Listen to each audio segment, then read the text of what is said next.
तो फ्रेंड्स आज हम डिस्कस करेंगे बकेट टूल को। उससे हम यूज़ करेंगे किस तरह से कलर फिल किया जाता है और उसके डिफरेंट ऑप्शंस को हम एक्सप्लोर करेंगे। इसमें हम डिस्कस करेंगे डिफरेंट उसके कंटेजियस और डिसकंटेजियस के ऑप्शंस को कैसे यूज़ किया जाता है और इसके डिफरेंट फिलिंग के ऑप्शंस जो होते हैं वो ओपेसिटीज़ को कैसे प्ले किया जाता है। इसके अलावा इसके डिफरेंट मोड्स जो होते हैं वो आप कैसे यूज़ कर सकते हैं। तो चलते हैं हम अपनी वीडियो की तरफ और डिस्कस करते हैं।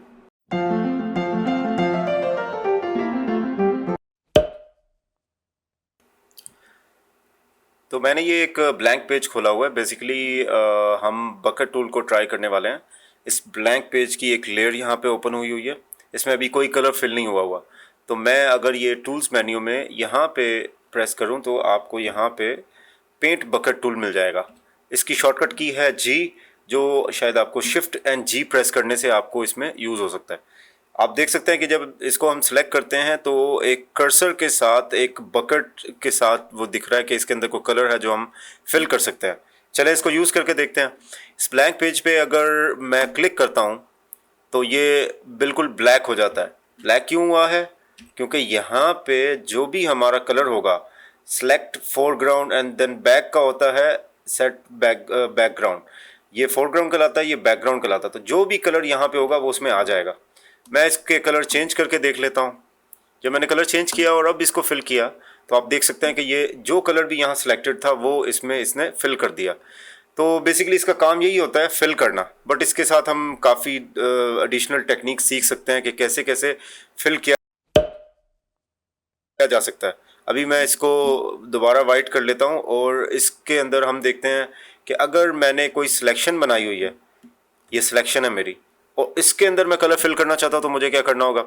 अगेन टेक्निक वही होगी कि मैं इसको बकेट टूल को उठाऊँ और मैं अगर इसके बाहर प्रेस करूँगा, अब मैं बाहर क्लिक कर रहा हूँ यहाँ पे, ये मैं जब भी क्लिक करता हूँ वो नॉर्मल कर्सर में कन्वर्ट हो जाता है, तब वो फिल नहीं करेगा। क्योंकि मेरा सिलेक्शन का मतलब होता है कि दिस एरिया इज सिलेक्टेड। जब मेरा कर्सर इसके इनसाइड आएगा तभी ये वर्क करेगा। जब मैं इसको इनसाइड करूँगा, अब मैं बाहर फिर वर्क करूँगा, जब तक मेरा सिलेक्टेड एरिया सिलेक्टेड है उसके साइड पे किसी भी एरिया पे ये बकेट टूल काम नहीं करेगा। ऑफ कोर्स मैं इसके अंदर रहते हुए इसके डिफरेंट कलर्स वगैरह चेंज कर सकता हूँ। जो भी कलर देना चाहूँ मैं इसको कर सकता हूँ। किसी भी किस्म की सिलेक्शन हो, इसकी ये सिलेक्शन हो या फिर कोई भी लॉसो टूल की सिलेक्शन हो, तो ये उसी तरह वर्क करेगा जैसे नॉर्मली कलर फिल किया जाता है। तो ये तो हो गया इसका बेसिक ऑपरेशन। चलें इसके हम अब कुछ शॉर्टकट देख लेते हैं कि इसके शॉर्टकट्स क्या क्या हैं। शॉर्टकट देखने से पहले मैं इसको थोड़ा सा अंडरस्टैंडिंग देना चाह रहा था कि ये फोरग्राउंड और बैकग्राउंड कलर को हम करते हैं क्योंकि सारे शॉर्टकट इसी से ही क्रिएट होंगे। अभी लेट्स सपोज कि मैं एक कोई ब्लू का टोन जो है वो सिलेक्ट कर लेता हूँ। फोरग्राउंड में इसको सिलेक्ट करने का होता है कि आप कोई भी एरिया में किसी बॉक्स में डबल क्लिक करेंगे। मैं इसके बैकग्राउंड को डबल क्लिक कर रहा हूँ तो यहाँ पे मेन्यू दूसरा खुल रहा है। इस जगह पे मैं इसकी जगह पे एक मजेंटा का फ्यूशिया का शेड ले लेता हूँ। इसको मैं सेलेक्ट करूँगा। यू कैन सी के फोरग्राउंड और बैकग्राउंड में अलग अलग कलर चूज़ हो गए हुए हैं। तो एक तो नॉर्मल वे है कि आपने इसको कलर फिल कर दिया। मैं फ़िलहाल के लिए इसको कंट्रोल Z करता हूँ कि आपने बकेट टूल से फिल किया। एक है कि आप कोई भी टूल और सेलेक्ट किया हुआ है और आप बकेट टूल को यूज़ करना चाह रहे हैं, रादर देन कि आप उसको शिफ्ट प्रेस करके G करें और बकेट टूल करें और फिर स्टेप को फॉलो करें, आप इसका एक और शॉर्टकट भी कर सकते हैं, alt back space. Alt back space से फोरग्राउंड का कलर फिल हो जाएगा। अच्छा, अगर मुझे बैकग्राउंड का कलर फिल करना है, समटाइम ऐसा होता है कि आप कोई डिज़ाइन बनाया हो, उसकी आउटलाइन में एक कलर चाहिए, अंदर फिलिंग के लिए दूसरा कलर चाहिए, तो ये इसलिए आप एक टाइम पे मल्टीपल कलर्स का यूज़ कर पा रहे होते हैं। तो मैं अगर उसके लिए करना तो मेरी उसकी शॉर्टकट की होगी कंट्रोल प्लस बैक स्पेस। तो दोनों सूरत में बैक स्पेस आपने प्रेस करना होगा। इससे फोरग्राउंड, ये alt back space foreground and control back space for background colour selection. अच्छा, अगर मेरे पास ऐसा मैं वर्किंग कर रहा हूँ, मैं चाहता हूँ कि ये कलर्स आपस में स्विच होते रहें और मैं ऑल्ट बैक स्पेस से ही मैं फिल करता रहूँ, तो इसका एक तरीक़ेकार है कि आप एक्स प्रेस करें। जब भी मैं एक्स प्रेस करता हूँ, यहाँ देखिएगा मैं एक्स प्रेस कर रहा हूँ और एक्स प्रेस करने से वो कलर आपस में स्विच हो रहे हैं। तो अभी मैं स्विच करके ब्लू को ही सामने लेके आता हूँ और मैं ऑल्ट बैक स्पेस करता हूँ। दोबारा एक्स प्रेस करूंगा तो वो दोबारा से बॉटम बैकग्राउंड का कलर फोरग्राउंड में चला जाएगा। अब मैं इसमें ऑल्ट बैक स्पेस से ही मैं कलर चेंज कर पा रहा हूँ। इसके अलावा यहाँ पे एक शॉर्टकट और समझ लेनी चाहिए कि कभी आपको ये colours standardise default colour use करने हैं तो या तो आप यहाँ क्लिक कर सकते हैं इस जगह पे, या डी प्रेस कर दिया करें। डी प्रेस करने से आपका ये स्टैंडर्डाइज जो जो इसका ओरिजिनल फोटोशॉप जब आप ओपन करते हैं इसके अंदर डिफ़ॉल्ट सेटिंग जो होती है डी फॉर डिफ़ॉल्ट, वो सेटिंग में ले जाता है और उस कलर को हम फिल कर लेते हैं और फिर आप जब चाहें उसके अंदर दोबारा से बार बार कलर चेंज कर सकते हैं। तो ये इसकी शॉर्टकट सेटिंग। अच्छा, मैंने एक सिलेक्शन ली हुई है। मैं चाह रहा हूँ कि इसके जो बकेट टूल के डिफरेंट ऑप्शंस को एक्सप्लोर करूँ। जैसे मैं इस पर स्टे करता हूँ तो ये फिल का एक अभी ये ऑप्शन का दिखा रहा होता है, लेकिन ये इसके अलावा इसके अंदर दूसरे ऑप्शंस भी अवेलेबल हैं। अब यहाँ देखें, यहाँ फोरग्राउंड सिलेक्टेड है, इसलिए जब भी मैं प्रेस कर रहा हूँ बकेट से वो यहाँ की इन्फॉर्मेशन इसके अंदर लेके आ जाता है कलर के अंदर। अगर यहाँ मैं प्रेस करूँ तो एक पैटर्न का भी ऑप्शन अवेलेबल है। पैटर्न में क्या होगा, अब मैं पैटर्न से पहले प्रेस करके देखता हूँ। पैटर्न से एक लीव्स जैसा एक इमेज इसमें अपीयर हो गया, बट ये कहाँ से आया है उसके लिए हमें देखना होगा। ये पैटर्न के साथ आपको यहाँ पे पैटर्न के मेन्यूज़ और ये यहाँ पे रेडीमेड पैटर्न्स मिल जाएंगे। जो पैटर्न आप सेलेक्ट करेंगे वो पैटर्न आप इसमें अप्लाई कर सकते हैं। चले, अब मैं इसका दूसरा पैटर्न सेलेक्ट किया है तो मैं उसको चेक कर लेता हूँ। आप उसके लिए इसको सॉलिड कलर में कन्वर्ट कर दिया करें क्योंकि वो दोनों को मर्ज कर देता है। तो ये एक याद रखिएगा, जब भी कोई पैटर्न फिल हुआ होता है तो उसमें डिफरेंट जगह पे डिफरेंट कलर्स के एरियाज होते हैं, इसलिए जो कलर पे हम क्लिक करेंगे वो उसको चेंज कर। जैसे मैं अभी चेक करूं तो उसको इतना सा एरिया मिल रहा है, जितना वो एरिया सिलेक्ट कर पा रहा है उसके अंदर सिर्फ कलर चेंज कर पा रहा है। अभी मैं इसको ऑल्ट बैक स्पेस से वाइट दोबारा करता हूं और दोबारा से यही मैं करता हूं, तो अब आप देखिए यहाँ का कम्प्लीटली जो पैटर्न है वो इसके अंदर विजिबल हो गया। तो आप बहुत सारे नए पैटर्न्स ऐड कर सकते हैं और आप इसको यूज़ करने के लिए ऑफकोर्स आप इसको वाइट या ट्रांसपेरेंट कर दिया करें ताकि वो नया टेक्सचर उस पर अप्लाई हो सके, अदरवाइज़ वो प्रॉब्लम क्रिएट करेगा। तो ये इसकी हम एक अलग एक क्लास रखेंगे जिसमें हम पैटर्न्स बनाना सीखेंगे। अभी फ़िलहाल के लिए मैं आपको सिर्फ तरीक़ाकार बता रहा हूँ कि ये कलर्स को भी फिल करता है और पैटर्न्स को भी किसी सिलेक्टेड एरिया में, इवन सिलेक्टेड एरिया नहीं भी हो, अगर मैं इसको वाइट करूं तो ये पूरे बैकग्राउंड में भी फिल कर देगा जैसे नॉर्मली बकेट टूल काम कर रहा होता है। तो कंट्रोल बैक स्पेस जब भी मैं करता हूं ये यहाँ का कलर उठा के फिल कर देता है वाइट वाला। तो ये एक ऑप्शन है कि आप इसमें कलर्स या पैटर्न दोनों का यूज़ कर सकते हैं। अच्छा, मैं ये नई एक इमेज खोला हुआ है, इसमें मैं पहले से ही डिफरेंट टैब्स के कलर्स बना के रखे हुए हैं। अगर आपको ये मैजिक फॉन्ट से मैं सिलेक्ट करके दिखाऊं, इसकी मैं थोड़ी सी टॉलरेंस टर्न कर लेता हूँ, तो ये आप देख सकते हैं ये अलग अलग कलर के टैब्स हैं। ये मैंने एक इमेज पे सिंपली एक प्रेजेंटेशन के लिए कि किस तरह ये बकेट टूल काम करता है या इसके टॉलरेंस कैसे वर्क करती है उसके लिए मैंने एक प्रिपेयर किया हुआ है just to show you. But मैंने ये बनाया है सेम नंबर ऑफ शेड्स में, जैसे रेड के ही टोन्स हैं सारे। आप देख सकते हैं रेड से ही टोन, रेड से darker red, darker darker darkest में चेंज हो रहा है। तो लेट्स सी, मैं एक ऑप्शन दिखाना चाह रहा हूँ यहाँ पे, ये वो है ये टॉलरेंस का। तो इसकी अगर मैं 10 टॉलरेंस रखता हूँ, इसको मैं अगर कर दूँ 10 वैल्यू इसको दे दूँ और अब मैं इससे प्रेस करके देखता हूँ तो मेरा यहाँ का सिलेक्टेड कलर जो है, इवन मैं चेंज भी कर सकता हूँ, वो इसके अंदर अप्लाई हो जाता है। मैं फिर से यहाँ ट्राई करूँगा, फिर से यहाँ ट्राई करूँगा तो ये उसमें अप्लाई होता जाएगा। चले, मैं इसको कंट्रोल Z करके वापस लेके जाता हूँ। हम थोड़ी सी टॉलरेंस बढ़ा के देखते हैं, लाइक 20 करते हैं। मैंने 20 किया और ऊपर वाले में सेलेक्ट किया। आप नोटिस करेंगे, मैं दोबारा वापस करके दिखाता हूँ, वो एक ही जगह 2 ब्लॉक को सिलेक्ट कर रहा है। अच्छा, मैं पहले इसको अगर 30 कर लेता हूँ तो वो 3 को कर रहा है। अब जैसे मैं इसको 50 कर लेता हूँ तो वो देखें उसको कर रहा है। अगर मैं इसको 100 कर देता हूँ तो उसने बहुत बड़ा एरिया सेलेक्ट कर लिया। इसका रीज़न क्या है? बेसिकली उसको मैं ये बता रहा हूँ कि जो नीचे कलर है वो उसकी टॉलरेंस में रहते हुए, मीन के उसकी रेंज, कलर रेंज में रहते हुए 10%, 20% या 30% की टॉलरेंस से उतने एरिया को फिल कर दे। तो जब मैं उसे 100% देता हूँ तो वो रेड के मैक्सिमम शेड की टॉलरेंस या रेंज को बढ़ाते हुए उसमें कलर फिल कर देता है। तो इसको अगर हम 25 या 30 करेंगे तो वो 1 या 2 ब्लॉक एक टाइम में हो सकते हैं। तो ये एक टॉलरेंस आप लाजमी ट्राई किया करें, डिफरेंट जगहों पे इसकी ज़रूरत होती है। कई दफ़ा एक डिज़ाइन के अंदर मल्टीपल इमेजेस के डार्क एंड लाइट शेड होते हैं, बट आप अगर ज़्यादा टॉलरेंस रखेंगे तो सारी जगह पे एक ही कलर फिल कर देगा। बट उसको डिफरेंट कलर टोन्स पे रखने के लिए इट्स बेटर कि आप टॉलरेंस कम रखें और वहाँ पे उसको आप अप्लाई करें। जहाँ पे आपको इसका ऑपोजिट चाहिए होगा कि आप चाहते हैं कि नहीं एक साथ बड़े एरिया में सेम कलर्स को वो फिल कर दे, तो आप टॉलरेंस मैक्सिमम रख सकते हैं इसकी। अच्छा, ये मैंने एक सिलेक्शन बनाई हुई है एक लेयर के ऊपर, और इस ब्लैंक लेयर के अंदर मैं बकेट टूल से कुछ कलर फिल करता हूँ। तो ये एक जेट ब्लैक जो है, जो भी मेरा सिलेक्टेड है उसको उसने फिल कर दिया। अच्छा, अगर यहाँ पे ओपेसिटी का ऑप्शन दिया हुआ है कि मैं अगर इसकी ओपेसिटी कम करना चाहूँ, जैसे लेट्स सपोज कि मैं अगर इसकी ओपेसिटी 10% कर देता हूँ और मैं अगर फिल करता हूँ, तो आप देख सकते हैं कि ये बहुत ही कम शेड इसमें अप्लाई हुआ है, और इसमें मैं जितने टाइम इसको क्लिक करता रहूँगा वो उतना टाइम ऐड करता रहेगा। 10% है तो इसका मतलब है कि मैं इसको अगर 10 टाइम्स करूँगा तो वो 10 टाइम्स 10 इंटू 10 100 बनता है। अगर 10% ओपेसिटी की है तो उसको अगर मैं 10 टाइम प्रेस करूँगा एक कलर के अंदर, तो तब जाके वो ऑलमोस्ट जेट ब्लैक जैसा कलर देगा। बट फिर भी वो ज़्यादातर ट्रांसपेरेंसी में होता है, इस वजह से मैक्सिमम ब्लैक चाहिए हो तो आप उसको सॉलिड मैक्सिमम ओपेसिटी को 100 करके उसको फिल किया करें। तो बेसिकली ओपेसिटी फिल करते हैं जब आप नीचे कोई टेक्सचर्स हैं, चीज़ें हैं, उसके ऊपर आपने थोड़ा सा लाइटर शेड कोई अप्लाई करना है, तो आप उसके लिए कलर टोन्स डेप्थ कम कर सकते हैं और वो उसके ऊपर अप्लाई कर सकते हैं। तो ये मैंने एक ग्रेडियंट सा इफेक्ट अप्लाई किया हुआ है। मैं सिर्फ टॉलरेंस को फर्दर डिस्कस करना चाह रहा था कि टॉलरेंस वैसे वर्क कैसे करती है। अगर मैं इसमें कोई भी कलर सेलेक्ट कर लूँ और मैं अगर इसकी 10% वैल्यू से इसके सेंटर के अंदर कलर करता हूँ, तो वो कम एरिया को सिलेक्ट करता है।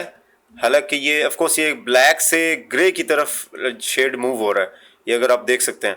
अगर इसकी मैं परसेंटेजेस यहाँ पे बढ़ाता रहता हूँ, लाइक मैं इसको 30 कर देता हूँ तो ये ज़्यादा बड़ा एरिया करेगा। अब मैं इसको अगर 50 करता हूँ तो ये ज़्यादा एरिया करेगा। अगर मैं इसको 100 कर देता हूँ तो ये ज़्यादा ब्लॉक करेगा। दोबारा करने के लिए अगर बाहर की शेड को करना है तो ऑफकोर्स एक रेंज के बाद 100% भी उसके लिए काफ़ी नहीं होता, उसके लिए आपको शिफ्ट प्रेस करके ऐड कर देना कलर चाहिए, तो वो ऐड होता जाता है उसमें।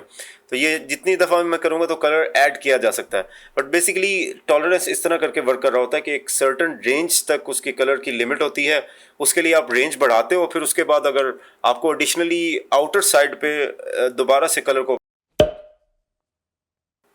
अच्छा, अब हम मोड्स को डिस्कस करने वाले हैं। इसके अंदर आपको काफ़ी ये डिफरेंट मोड्स मिल जाएंगे। अभी हम नॉर्मल पे हैं। डिफरेंट मोड्स में 2-3 दिखाता हूँ, आप अपने इसके सारे ट्राई कर सकते हैं डिफरेंट सीखने के लिए। और मैंने अभी ओपेसिटी 100 ही रखी हुई है, टॉलरेंस भी मैंने 100 रखी हुई है, और इसको मैंने ऑप्शन को अभी नॉर्मली करूँगा तो ये पूरा कलर फिल कर देगा। अगर इसके ऊपर मैं ऐसे करके मल्टीप्लाई कर देता हूँ तो मल्टीप्लाई जो होता है ऑफकोर्स ब्लैक के ऊपर तो वर्क नहीं करेगा, बट आपके ग्रे के ऊपर वर्क करेगा, क्योंकि ब्लैक ऑलरेडी मैक्सिमम ब्लैक होता है। ब्लैक के ऊपर आप कोई भी कलर ओवरले करोगे तो नीचे से कुछ नज़र नहीं आएगा, ब्लैक उसके अंदर डिफ्यूज़ हो जाएगा। तो आप यहाँ डिफरेंट स्कीम्स ट्राई कर सकते हैं। जैसे अब मैं अगर ब्लैक के ऊपर स्क्रीन करूँगा तो डेफिनेटली वो दूसरा कलर दिखा रहा होगा। तो ये आप डिफरेंट मोड्स इसके ट्राई कर सकते हैं। जैसे मैंने ये इसके ऊपर किया, जितने टाइम मैं इसमें कलर प्रेस करता जाऊँगा उसके कलर की डेप्थ ऐड होती जाएगी। अभी मैं इसको अगर लाइक येलो कर दूं और येलो को मैं ग्रे के ऊपर देता हूं तो वो येलो प्लस ग्रे, आप ये देखते हैं मल्टीप्लाई कैसे वर्क कर रहा है। येलो प्लस ग्रे जो स्टोन बन रहा है वो कलर दे रहा है। सेकंड टाइम में वो उसमें मज़ीद परसेंटेज ऑफ येलो ऐड करेगा। मैं उसको मज़ीद ऐड किए जा रहा हूँ तो वो देखें येलो से ब्राउन होता जा रहा है, और ये फिर कलर्स बिल्कुल टोटली मैं क्लिक्स कर रहा हूँ उसमें, और ये उसके शेड्स को चेंज करता जा रहा है। तो ये मैक्सिमम इसमें आप बहुत सारे शेड डालेंगे तो वो टुवर्ड्स ब्लैक ही चला जाएगा। तो ये इस तरह करके ये वर्क कर रहा होता है। अच्छा, ये मैंने येलो कलर ओपन किया हुआ है। इसके साथ अगर मैं रेड का कोई कलर देता हूँ और मैं यहाँ पे मल्टीप्लाई ऑन कर देता हूँ तो आप देख सकते हैं कि येलो प्लस जो उसमें है, ये येलो प्लस रेड वो ऑरेंज जैसा शेड बना रहा होगा। तो ये आप इसकी थोड़ी सी ओपेसिटी कम कर सकते हैं देखने के लिए। और इसको जब आप करेंगे, ये देखें आप, यहाँ पे रेड कलर है, यहाँ पे येलो है, यहाँ पे मल्टीप्लाई हुआ हुआ है, तो वो दोनों कलर को ऐड कर रहा है। आप मैनुअली भी अगर आप पेंटिंग करते हो तो आपको पता चलेगा जब येलो और रेड को मिलाते हैं तो ऑरेंज का शेड बनता है। तो ये देखें दोनों को मैंने अगर मिक्स किया तो ऑरेंज का शेड बन गया। खैर मैं अगर और ऐड करूँगा तो रेड की परसेंटेज ज़्यादा हो जाएगी सेकंड टाइम। जैसे इस लाइक के आपने एक येलो कलर की बाल्टी कलर में थी और दूसरा आपके पास रेड था, दोनों को थोड़ा मिक्स किया, फर्स्ट टाइम ऑरेंज बनेगा। अब सेकंड टाइम में आप एक और बकेट जो है उसमें डाल देंगे कलर की रेड की, तो वो रेड के ज़्यादा डार्कर शेड हो जाएगा। तो इस तरह करके ये शेड चेंज होता रहेगा इसका। इस तरह से आप डिफरेंट ये ऑप्शन ट्राई कर सकते हैं। आप लाइटन या ये स्क्रीन कर सकते हैं। स्क्रीन करूँगा तो वो ब्लू, ग्रीन और ब्लू को मिला के उससे लाइटर शेड जो होता है वो प्रोड्यूस करेगा। देखें ग्रीन है, यहाँ पे ब्लू है, इन दोनों का शेड का मर्ज जो स्क्रीन मोड के अंदर होगा वो एक जो है एक्वा कलर बन जाएगा। तो ये आप डिफरेंट मोड्स ट्राई करेंगे, इसका आपको बहुत फ़ायदा होगा। ये बहुत सारे इंटरेस्टिंग इफेक्ट अचीव करने के लिए यूज़ हो रहा होता है। तो ये डिफरेंट आप कोई भी ऑप्शन चेक करेंगे तो वो आपका उसमें वर्क करेगा। जैसे अभी देखें मैंने डिज़ोल्व किया, डिज़ोल्व बेसिकली जो है वो टेक्सचर ऐसे डॉट टेक्सचर में कन्वर्ट कर देता है। तो वो देखें फिल कर रहा हूँ, एक्चुअली बकेट से फिल कर रहा हूँ, लेकिन किस तरह का टेक्सचर मिल रहा है। इसको मैं प्ले कर सकता हूँ ओपेसिटी के साथ। अब मैंने ओपेसिटी इसकी कम रखी तो वो उसमें डिज़ोल्व में ही देखें कलर की मिक्सिंग कैसे कर रहा है। जैसे नीचे ग्रीन है, ऊपर आपका ब्लू है, दोनों का मर्ज हो रहा है, लेकिन डिज़ोल्व जो है हमारा मोड है और यहाँ पे हमारा 27% जो है ओपेसिटी है। इसको मैंने क्लिक किया तो किस तरह का टेक्सचर अप्लाई हो गया। अगर मैं इसके अंदर मोड को ज़्यादा कर दूंगा तो ब्लू ज़्यादा हो जाएगा और ग्रीन के कुछ पिक्सल रह जाएंगे। तो ये आप डिफरेंट ओपेसिटी के साथ इसके ऑप्शंस को ट्राई कर सकते हैं, वो काफ़ी जगह डिफरेंट वर्क कर रहे होते हैं। अच्छा, ये मैंने एक इमेज खोला हुआ है, हमारे यहाँ पे कुछ और ऑप्शंस रह गए हैं। एंटी एलियस तो नॉर्मली हर ऑप्शन के साथ अवेलेबल होता है। ये सिर्फ एज का एक पिक्सल जो होता है वो उसको थोड़ा सा ब्लर कर देता है, उससे चीज़ें स्मूथ हो जाती हैं। तो ये बहुत कॉमन है, इसको हम डिस्कस नहीं करेंगे। हमने टॉलरेंस ओपेसिटी डिस्कस कर लिया। ये एक बहुत इंटरेस्टिंग सा है, ये है कंटेजियस। कंटेजियस जो है ऑप्शंस बहुत यूज़फुल है और ये बहुत स्पीड अप करने के लिए भी है। जैसे मैंने एक इमेज खोला हुआ है, इसमें मैंने डिफरेंट शेप्स डाली हुई हैं। यहाँ पे लेयर में आप देख सकते हैं एक ही लेयर पे मौजूद हैं वो। इनको मैं अगर कलर फिल करूँगा तो मुझे इंडिविजुअली इसमें एक एक कलर को फिल करना पड़ रहा है।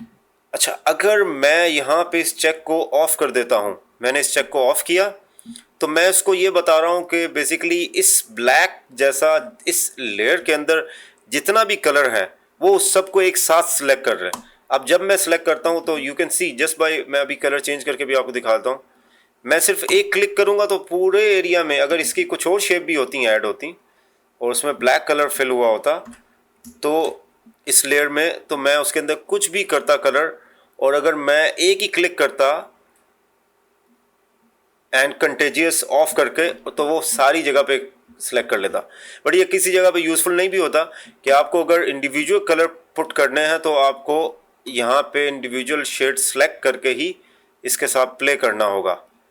बट अदर देन दैट आपने देख लिया कि कंटेजियस ऑफ करने से सारी जगह कलर फिल हो जाता है। इसके हम कुछ और ऑप्शन भी ट्राई करेंगे। मैंने एक इमेज यहाँ पे खोला हुआ है, इसमें आप यहाँ स्ट्राइप्स देख रहे हैं। पहले येलो स्ट्राइप है, फिर ऑरेंज जैसी है, रेड है, फिर येलो, फिर वो, तो ये रिपीट हो रही है। इस तरह की बहुत सारी रिपीटेड चीज़ें होती हैं जिनको आपको अगर एक साथ कलर फिल करना है। लेट्स सपोज अगर मैं इसको ऑफ रखूं तो मैं इसके कलर को एक टाइम में ये यहाँ पे क्लिक करूँगा, मुझे 3 टाइम क्लिक करना पड़ेगा इस येलो को करने के लिए। लेकिन अगर इसमें ऑफ कर दूं और मैं एक क्लिक करूं तो ये सब जगह हो जाएगा, जैसे आपको मैंने बताया। और दूसरी जगह अगर मुझे स्कीम चेक करनी है तो यहाँ पे भी मैं इसको ऑफ रखूँगा और एक जगह क्लिक करूँगा तो ये सारे कलर्स को उस लेयर पे रहते हुए सब कुछ को चेंज कर देगा। तो ये काफ़ी यूज़फुल होता है। इसको मैं एक और डिज़ाइन पे भी आपको दिखा देता हूँ। जैसे ये एक मेरा एक स्केच सा बना हुआ है, सम ओल्ड स्केच। तो इसके अंदर हम अगर स्कीम चेंज करेंगे, लेट्स सपोज अगर मैं इसको कंटेजियस ऑफ करता हूँ और इसके अंदर मैं अगर रेड वाले जो हैं, ये जो फ्लावर्स हैं, इसको मैं मैजेंटा की स्कीम में लाना चाह रहा हूँ, तो मैं अगर सेलेक्ट करूँगा तो ये एक वक्त में, सॉरी टॉलरेंस अगर ज़्यादा होगी तो वो वर्क नहीं इतना करता। तो अभी मुझे उसके डिफरेंट रेड कट होना है, तो ये देखिए मैं एक एक को सिलेक्ट कर रहा हूँ। इस तरह मैं अगर करूँगा तो ऑलमोस्ट मुझे ये इमेज के अंदर कलर फिल करने के लिए लाइक 10 घंटे लग जाएंगे। लेकिन अगर मैं इसको ऑफ कर दूँ और अब मैं इसको क्लिक करूँ तो इस पूरे इमेज में जहाँ जहाँ वो शेड था वो सब चेंज कर दिया उसने। अगर मैं लाइटर शेड लेता हूँ, थोड़ा सा मैं डार्क कर लेता हूँ, इसको सेलेक्ट किया मैंने तो उसने सब जगह यहाँ पे एक साथ कलर को चेंज कर दिया। थोड़ा सा और लाइटर शेड लेते हैं, यहाँ पे फिल कर दिया। तो यू कैन सी इजीली कि ये किस तरह वर्क कर रहा होता है और आप इससे कितना क्विकली वर्क कर सकते हैं। तो इस तरह से देखें, आपकी वो जो रेड कलर के जो थे सारे फ्लावर्स, वो 3 या 4 क्लिक्स के अंदर सारी जगह पे इक्वली कलर्स जो हैं उसमें फिल हो गए हैं। तो ये इस तरह से आप कंटेजियस को चेक ऑन एंड ऑफ करके यूज़ कर रहे होते हैं। अच्छा, ये मैंने एक इमेज खोला हुआ है, आप यहाँ से देख सकते हैं। ये डिफरेंट रेड के टोन्स दो दो लेयर पे हैं, यहाँ ब्लू के 2 लेयर्स पे हैं और येलो के 2 लेयर्स पे हैं। ये डिफरेंट लेयर्स पे पड़ी हुई चीज़ें हैं। अगर इसके अंदर मुझे रेड की जगह पे कोई भी पिंक्स करने हैं और मैं इसको सेलेक्ट करता हूँ, एक तो ये एक वक्त में एक कलर करेगा। उसके लिए तो मैं फास्ट कर सकता हूँ कि इसको मैं कंटेजियस को ऑफ कर दूँ और मैं सारी जगह कलर फिल कर लूँ। लेकिन अभी भी प्रॉब्लम क्या आ रही है कि उसने कुछ एरिया को सिलेक्ट किया लेकिन बाकी नहीं किया। इसका क्या रीज़न है कि जब मैं ये करता हूँ तो सिर्फ वो एक लेयर के अंदर, एक स्पेसिफिक लेयर के अंदर कलर्स को चेंज कर रहा है। तो जब आपकी मल्टीपल लेयर्स बनी हो और सेम कलर्स आपने एक वक्त में सारी जगह पे अप्लाई करने हो बट सेम शेड में रहते हुए, तो आप ये चेक ऑन कर देंगे। आप इसको ऑन करेंगे, इसके साथ आपको क्या फ़ायदा होगा कि अब मैं एक दफ़ा दोबारा वापस जाता हूँ, अब मैं क्लिक करूँगा तो इसी लेयर में रहते हुए उसने इसको भी स्टडी किया। मैं भी दिखाता हूँ आपको। इस लेयर में सिलेक्टेड इमेजेस थोड़े से हैं। अगर मैं जब इसको क्लिक करता हूँ तो वो उसने नीचे वाले इमेजेस को भी ऐड कर दिया। अब हम इसको ज़रा चेक करते हैं कि अगर मुझे ब्लूज़ को चेंज करना है, ब्लू को मैं थोड़ा ग्रीन शेड में करना चाहता हूँ और मैंने अभी भी ऑल लेयर्स और कंटेजियस ऑफ रखा हुआ है और मैं सेलेक्ट करता हूँ, यू कैन सी कि वो अच्छा, इवन मुझे ज़रूरत भी नहीं है कि मैं इस लेयर पे रहूँ, मैं एक टॉप की लेयर पे रहते हुए भी ये सारा काम कर सकता हूँ। मैं अगर इसको भी करूँगा तो मेरे लिए जस्ट इमेजिनेशन में होना चाहिए कि मेरी ये सारी लेयर्स अगर एक ही लेयर पे रख दी जाए, एक फ्लैट लेयर बना दी जाए, तो ये बेसिकली ऑप्शन ये वर्क करता है कि वो फ्लैट कर देता है हर चीज़ को। तो मैं इसके अंदर भी करूँगा तो मैं एक ही लेयर में रहते हुए अपने सारे काम कर सकता हूँ।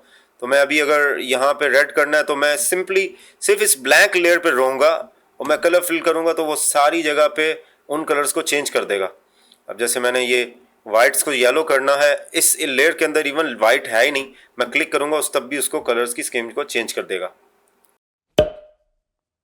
स्पेसिफिक एरिया में कलर फिल कर रहे हो और वो फिल नहीं कर रहा होता। मैं कुछ ड्राइंग्स कर लेता हूँ उसमें।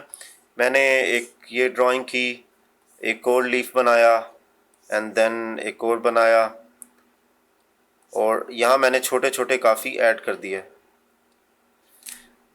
ये मैंने कुछ लीफ की पोजीशन सी ये बनाई है, ये ऐसे रफ सी बनाई हुई हैं।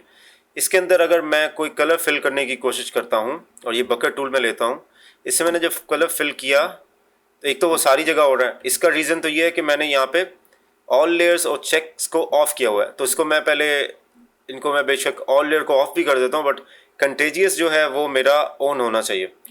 तो मैंने कंटेजियस पहले ऑन कर लिया और मैंने जब इसको सिलेक्ट करके कलर किया तो आप देख सकते हैं उसने सिर्फ इस एरिया के अंदर एक कलर फिल कर दिया। अब मैं यहाँ पे भी कलर फिल करता हूँ तो यहाँ पे भी कलर फिल कर देते हैं।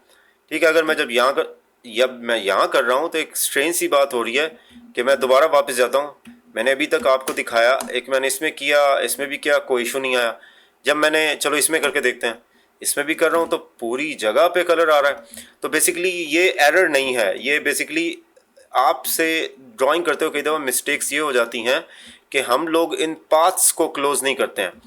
आप जस्ट इमेजिन करें कि जब हम पेंट डालेंगे उसको कोई एरिया ब्लॉक करने वाला नहीं है। इस जगह को अगर ब्लॉक नहीं किया गया तो कलर फिल जो है वो यहाँ से आपका इस जगह से कलर होगा और यहाँ से बहता हुआ बाहर आ जाएगा।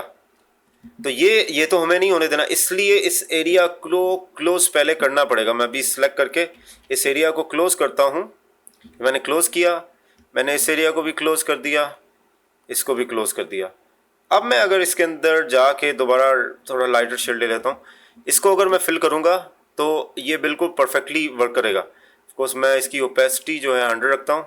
इसको मैंने क्लिक किया तो इसके अंदर अब परफेक्टली वो कलर फिल कर रहा है। तो कभी भी आपकी ड्राइंग्स के अंदर से अगर कलर फिल करते हुए ये प्रॉब्लम आए तो आप ये लाजमी देख लिया करें कि उसका कलर फिल है या नहीं है। अच्छा, ये मैंने एक इमेज खोला हुआ है। बेसिकली मैं ये चाह रहा हूँ कि अभी तो मेरे पास यहाँ एक साइड पे मैंने कलर पहले ही फिल कर रखा है और एक साइड पे मुझे कलर फिल करना है, जस्ट टू शो यू कि आप बकेट टूल का कैसे यूज़ करते हैं। इसके साथ कुछ शॉर्टकट होती हैं, वो आप यूज़ कर सकते हैं कि आप यहाँ पे जब जब ऑल्ट की प्रेस करेंगे तो आपका आई पिकर आ जाएगा। आप यहाँ देखेंगे, मैं इसको ऑन करता हूँ, मैंने ऑल्ट की प्रेस की, जब जब मैंने ऑल्ट की प्रेस की तो इसके अंदर ये कलर आ गया। यहाँ पे आप देख सकते हैं कलर येलो हो गया है। तो इससे मैं बहुत क्विकली इसमें कलर कर सकता हूँ। ये देखिए, मैंने ऐसे किया और मैंने इसके अंदर कलर फिल कर दिया। तो ये आपका बहुत क्विकली यूज़ हो रहा होता है कलर फिल करने के लिए। बस आपको बकेट टूल से लेते जाना होता है और कलर फिल करते जाना होता है। तो मैं अभी इसमें कुछ और कलर्स भी फिल कर सकता हूँ। जैसे मैं अब ले रहा हूँ ग्रीन, या मैंने ग्रीन फिल कर दिया। येलो का यहाँ कुछ एरियाज़ रह गए थे, वो मैं फिल कर रहा हूँ। तो ये आप इस ड्राइंग को जैसे हैं, आप सेम कलर्स लेके अपनी चॉइस के अकॉर्डिंगली जो आपके सराउंडिंग में लेने हैं वो आप इससे फिल कर सकते हैं। और ये तो डिज़ाइन मिरर है। सिंगल कलर्स ये होता है कि आप कई दफ़ा यहाँ पे डिफरेंट कलर टैब्स खोल लेते हो। आप यहाँ स्कीम्स में ना कुछ कलर के टैब्स बना लेते हैं आप लोग। इसको मैंने एक यहाँ बनाया, यहाँ पे मैंने बेसिकली येलो वाला कलर का टैब बना दिया, इस जगह पे मैंने ग्रीन का बना दिया। तो ये आपके टैब्स होते हैं, यहाँ पे आपने अलग लेयर पे एक रखने होते हैं। उससे आप जब इस पे वर्क करोगे, जैसे अगर मुझे इसमें से लेना तो मैं यहाँ से भी कलर ले सकता था और कलर को फिल कर सकता था। तो ये आपकी चॉइस है कि आप उसके अंदर किस तरह कलर फिल करते हो। बट आप इससे बहुत क्विकली कलर्स को, अगर कलर की एक स्कीम पूरी आप यहाँ पे टैब्स एक अलग सेपरेट लेयर पे ऊपर रखेंगे, या आपके पास कोई इमेज का रेफरेंस होगा, तो आप वहाँ इजीली कलर फिल कर सकते हो उसमें से चूज़ कर करके। तो ये इस तरह से वर्क कर रहा होता। तो फ्रेंड्स, उम्मीद है आज की वीडियो आपको बहुत पसंद आई होगी। अगर इससे रिलेटेड कोई भी क्वेश्चंस हैं आपके, कोई भी क्यूरीज़ हैं, आप कमेंट सेक्शन में मुझसे डायरेक्टली पूछ सकते हैं, मैं उस पर आपको आंसर दे दूंगा। आप इस वीडियो को लाइक करें और सब्सक्राइब करें